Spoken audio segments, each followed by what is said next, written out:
A paz do Senhor Jesus, tudo bem? E aí, como é que tá o frio? Aqui tá grande o frio. Vamos lá. Vocês dando hoje lição 5, domínio próprio.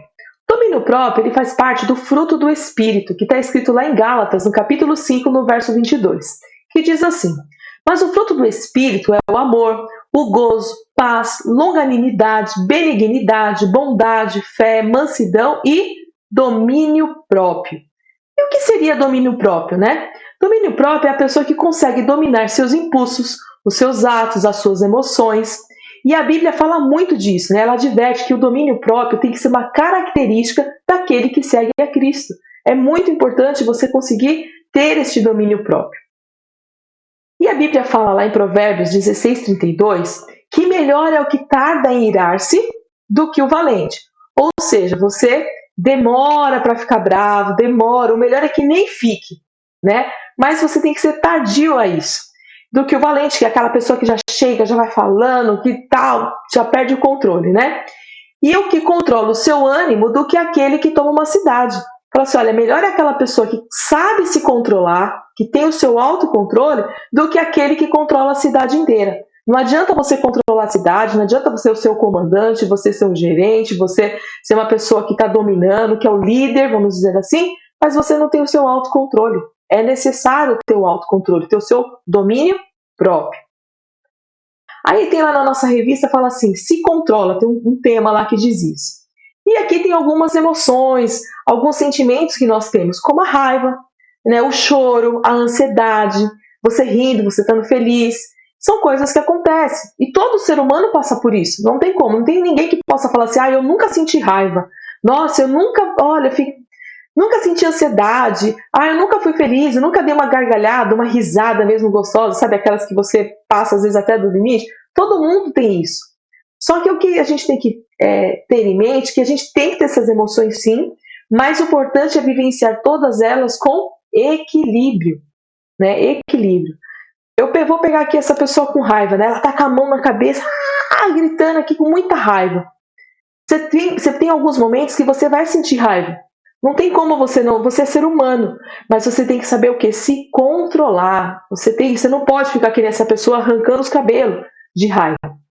Aqui tem a menina chorando. Ela tá até discreta chorando, mas tem pessoas que quando chora, grita, faz aquele estardalhaço, se controla. Né? Ninguém está falando que você não pode chorar. Você pode e deve chorar, porque chorar às vezes é um alívio, né? Alivia a alma, mas tem que ter um controle. Ansiedade todo mundo tem. Tem pessoas que são mais ansiosas e outras menos ansiosas, mas ansiedade é necessário na vida do ser humano. É aquilo que dá até um pouco da emoção. Mas tem gente que exagera, é muito ansioso, tá roendo as unhas, fica sem dormir, ou come demais, ou come de menos. Isso não pode, você tem que ter o quê? O domínio próprio, você tem que se controlar, você tem que controlar essas emoções. Rir é muito bom rir, é muito gostoso você dar gargalhada e tudo mais, só que você tem que saber o momento disso. Né? Às vezes tem pessoas, eu já fui em alguns velórios, por exemplo, é um momento triste, a pessoa está ali, tem os familiares estão ali, e as pessoas começam a contar piada, começam a dar risada alta. Ali não é o lugar de você dar risada alta, você tem que respeitar. Então, se controla. Né? E você está feliz. E tem hora que você está tão feliz que você acaba fazendo coisas que depois você vai ficar muito triste, se arrepender. Então você tem que se controlar. Mas viva todas essas emoções. O adolescente, o ser humano tem que viver todas essas emoções, mas com equilíbrio. Não sei se vocês perceberam, mas a nossa lição inteira, né? A gente está na lição 5, e vocês vão ver que até a última lição a gente vai falar muito sobre equilíbrio. É necessário esse equilíbrio. Ok? Vamos lá. Devemos cultivar a virtude, né, o domínio próprio, que é um exercício constante, é renunciar à própria vontade para fazer o que é do agrado do Senhor. Normalmente, quando a gente não se controla, a gente faz o nosso querer e, na maioria das vezes, a gente está desagradando a Deus. Né? Porque uma pessoa que ela está com raiva, uma pessoa que fala, por exemplo, qualquer coisa assim, sem pensar, provavelmente ela vai fazer o quê? Ela vai magoar o próximo. Né? Uma pessoa que fica naquela ansiedade, ela vai acabar ficando doente, ela vai acabar ficando lá sozinha, vai começar a fazer coisas que não é do agrado do Senhor. Então, esse domínio próprio é uma renúncia, você tem que renunciar à sua vontade e fazer aquilo que é agradável aos olhos do Senhor. Tem aqui, ó, pronto no ouvir e tardio no falar. Olha só, nós temos 2 orelhas e uma boca. Ou seja, ouça mais, escuta mais e fale menos. Nossa, irmã Renata, então não é para falar? É para falar, mas para falar com sabedoria. Antes de você falar, antes de você responder, escute mais, pense mais e depois você fala. Olha aí o orelhão dessa figura, né? Então, escute mais. Outro aspecto interessante do domínio próprio é a capacidade de ouvir e não se precipitar em falar, e muito menos se irritar. Né? Então, quando você está nesse domínio, às vezes as pessoas estão falando e você já está com raiva. Você não está nem escutando o que a pessoa está falando e você já está com raiva, você não está ouvindo, você já quer falar, você não deixa nem a outra pessoa terminar. Né? Vamos ler aqui em Tiago, no capítulo 3, do verso 3 ao 6, que diz assim: quando colocamos freios na boca dos cavalos para que eles nos obedeçam, podemos controlar o animal inteiro. Tomem também como exemplo os navios, embora sejam tão grandes e impelidos por fortes ventos, são dirigidos por um pequeno leme, muito pequeno, conforme a vontade do piloto. Semelhantemente, a língua é um pequeno órgão do corpo, mas se vangloria de grandes coisas. Vejam como um grande bosque é incendiado por uma pequena fagulha. Assim também, a língua é um fogo, é um mundo de iniquidade, colocada entre os membros do nosso corpo, contamina a pessoa por inteiro, incendeia todo o curso de sua vida, sendo ela mesma incendiada pelo inferno. O que a Bíblia está falando aqui? Ela fala assim, ó, os cavalos, eles colocam aqueles cabreços, aquelas coisas no cavalo, porque a partir dali ele vai conduzindo o animal.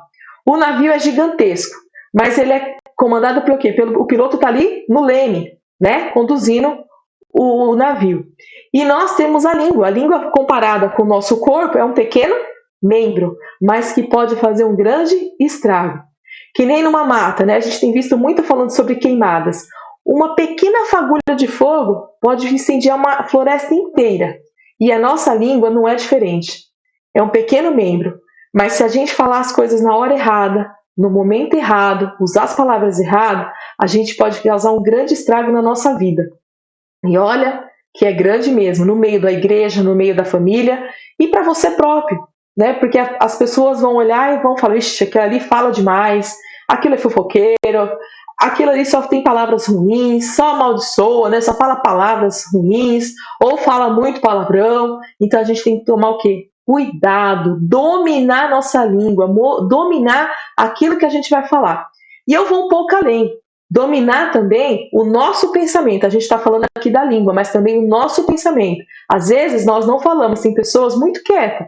No nosso grupo aí de adolescente, eu vejo que a maioria aí é mais quieto, fala menos, é mais tímido, mais quieto. Mas o que acontece no pensamento? A gente também tem que dominar o pensamento. Ai, irmã Renata, eu não consigo fazer isso não. Sabe como você consegue? É com o Espírito Santo de Deus. É Ele que vai te ajudar. Lembre-se que o domínio próprio é do fruto do Espírito. Então você tem que pedir ao Espírito Santo para te ajudar. Você não vai conseguir se autocontrolar aí sozinho, né? O autocontrole, mas você precisa da ajuda de quem? Do Espírito Santo. Naquilo que você fala, naquilo que você pensa. Tem que prestar bastante atenção. E muitas vezes a gente fala também daquilo que a gente fica escutando. Né? O que você tem escutado? O que você tem ouvido? O que você tem assistido? O que os olhos têm visto? Para você poder dominar o seu corpo, a sua língua, sua mente, você precisa também selecionar aquilo que você assiste, aquilo que você escuta. Seja as músicas, seja os filmes, seja séries, sei lá o que a gente possa ver aí, mas tem que saber controlar. Uma barreira que nos impede de ouvir corretamente as coisas. Voltando aqui muito para o ouvir e o falar, né? É o preconceito. Mas eu estou falando de preconceito de raça, preconceito de religião? Não é só disso que eu estou falando. Né? É quando a gente já tem um pensamento pré-formado daquilo que a pessoa está falando ou da própria pessoa. Às vezes alguém vai chegar para você e falar, ih, lá vem aquele chato. Você já baixa a cara e fala, não acredito, já vem o fulano. Então, quer dizer, você já está fazendo o quê? Um preconceito. Você nem sabe o que a pessoa vai falar. Ah, não, só vem com essa história, meu. Essa pessoa só conversa isso. A pessoa nem começou, você nem sabe se ela vai falar desse assunto de novo. Mas você já está com preconceito. E aí eu vou falar aqui dos pais, né? Quantos os pais normalmente começam a falar com os adolescentes, vamos supor, você fez alguma coisa ou seu pai vai te orientar, o que você já fala? Ah, lá vem meu pai, lá vem minha mãe falar essa história. Ele não sabe o que eu estou vivendo, não sabe o que eu estou passando. Quer dizer, você já está com um preconceito. Eles não estão antenados, eles não sabem o que está acontecendo, que isso aí foi no seu tempo. Mas não é bem assim. Olha só, Deus nos deixou um mandamento. Está lá em Efésios, no capítulo 6, do verso 1 e 2. Vós, filhos, sede obedientes aos vossos pais no Senhor, porque isto é justo. Honra teu pai e a tua mãe, que é o primeiro mandamento com promessa. Olha, a Bíblia, ela é atual. A Bíblia não serve só para o que foi do passado ou só para o presente. Ela serve para tudo, para o passado, para o presente e para o futuro. O nosso Deus, ele não mudou. Ele continua exatamente o mesmo. Se Deus deixou aqui que é para a gente honrar o pai e a mãe, né, se a gente ser obediente, é porque é para a gente fazer isso. O Senhor sabe o que está fazendo.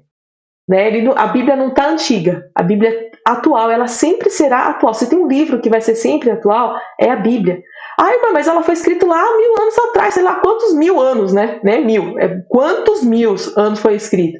Mas ela continua atual, porque ela foi escrita inspirada pelo Espírito Santo de Deus. Então o Senhor está falando para a gente ter obediência, para a gente honrar o nosso Pai. E por que ele disse isso, né? Por que ele deixou esse mandamento? Pensando aqui na nossa aula. Porque mesmo que os nossos pais não estejam vivendo exatamente o que a gente está vivendo agora, principalmente vocês adolescentes, que no momento que vocês estão é um pouco diferente do que os pais viviam na época. Mas os assuntos, as ideias são as mesmas. E tem uma coisa que não mudou, os princípios de Deus, os princípios bíblicos de Deus. Aquilo que o seu pai e sua mãe já aprendeu, né, com a vivência, com a experiência que ele já passou, e conhecendo a palavra, eles podem dar bons conselhos para vocês. Né? Então vocês têm que ouvir. E a forma de você lidar com esses problemas que você está passando, de acordo com a palavra de Deus, vai ser o mesmo. Seja lá na época de Jesus, ou na época de Abraão, ou agora, são as mesmas coisas. Os princípios se mantêm. Amém? Então, escute o pai e a mãe. Mesmo que você às vezes dá aquela vontade de você, não, mas eu não quero. Se controla. Lembra lá, ó. Escute mais, esteja pronto para ouvir e tardio para falar. Escuta o que o pai e a mãe estão falando, escuta o que o pastor está falando, escuta o que o mais velho, às vezes um tio, escuta, presta atenção. Presta atenção. E ainda se assim mesmo você fala assim, puxa, não tá legal? Conversa com Deus, conversa com Jesus. Adolescente, vocês precisam entender o quanto antes, melhor, que Jesus é o seu melhor amigo. E ele escuta vocês. Então ora, conversa com ele, fala com ele. E é hora de ouvir para acertar. Então escuta, presta atenção, ora, e aí você vai ver que vai dar tudo certo na sua vida. Vamos lá. Ser manso e humilde de coração. Mansidão é a submissão a Deus, rejeitando a violência. A pessoa mansa sabe reagir de maneira correta em cada situação, controlando suas emoções e agindo com amor. Então, você dominou, seu domínio próprio, você dominou e agora você vai agir com o quê? Com mansidão. Mansidão também faz parte do fruto do Espírito. Aí você vai saber como responder, você vai amar a outra pessoa. Essa é a diferença. O domínio próprio você primeiro se controlou. Você não respondeu, você segurou. E o manso, ele vai saber como lidar com a situação. Jesus era manso, pois não respondia insulto com insulto e nem procurava ameaçar ou se vingar das pessoas que o faziam sofrer. Se retribuímos mal por mal, o mal vence. E a única maneira de vencer o mal é fazendo o bem. Quando as pessoas insultavam Jesus, Jesus também não insultava elas, não apontava o dedo, não falava, não ficava bravejando. O Senhor Jesus ia lá e respondia, vamos dizer assim, ó, com classe, com amor. As pessoas estavam falando mal dele e ele respondia com classe, com amor, falando do amor de Deus, falando do carinho que o Senhor tinha, do cuidado que o Senhor tinha. Então ele vem manso. E vamos ser sinceros, não é que a gente vai fazer isso para irritar o outro, mas que a outra pessoa fica muito irritada, fica, né? Quando a pessoa esbraveja, grita, não sei se vocês já vivenciaram isso. Eu já vivenciei. De estar lidando com uma pessoa que ela grita, que ela fala, que o domínio dela, domínio próprio, zero. E você vem com calma e vem falando tranquila. Não que eu não estava nervosa, até estava, mas eu falei, eu preciso me controlar. E eu fui respondendo calmamente, mansamente. A pessoa ficava doida, porque ela queria me tirar do sério, ela queria que eu ficasse brava. Mas não é isso que a palavra de Deus fala. Que nós não devemos pagar o mal com o mal, nós temos que pagar o mal com o bem. É a única forma da gente destruir o mal. Vamos lá. O Senhor Jesus diz aqui em Mateus, né, no capítulo 11, do verso 28 ao 30, ele diz assim: Vinde a mim todos os que estáis cansados e oprimidos, e eu vos aliviarei. Tomai sobre vós o meu jugo, e aprendei de mim, que eu sou manso e humilde de coração, e encontrareis descanso para a vossa alma, porque o meu jugo é suave e o meu fardo é leve. Então o Senhor está falando assim, aprende de mim. Aprende, seja como eu. É isso que Jesus está falando. Olha, seja meu imitador, porque eu sou manso e humilde de coração. Eu sei que muitas vezes as pessoas falam, você não vai responder? Você vai deixar ele falar desse jeito com você? Vai, deixa ele falar, deixa a pessoa. E você vai fazer o quê? Vai fazer o bem, você vai ser manso, você vai ser humilde de coração. E lembre-se que tem uma pessoa que olha por você, que é Deus, que é Jesus. Eles estão olhando, estão te protegendo, eles vão te guiar. Então sempre esteja na vontade do Senhor, que o Senhor sempre vai te dar a vitória.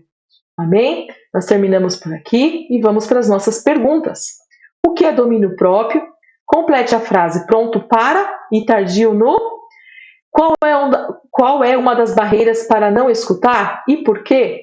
Como reage uma pessoa mansa e qual a única maneira de vencer o mal? Terminamos a nossa aula por aqui. Que Deus os abençoe e uma boa semana.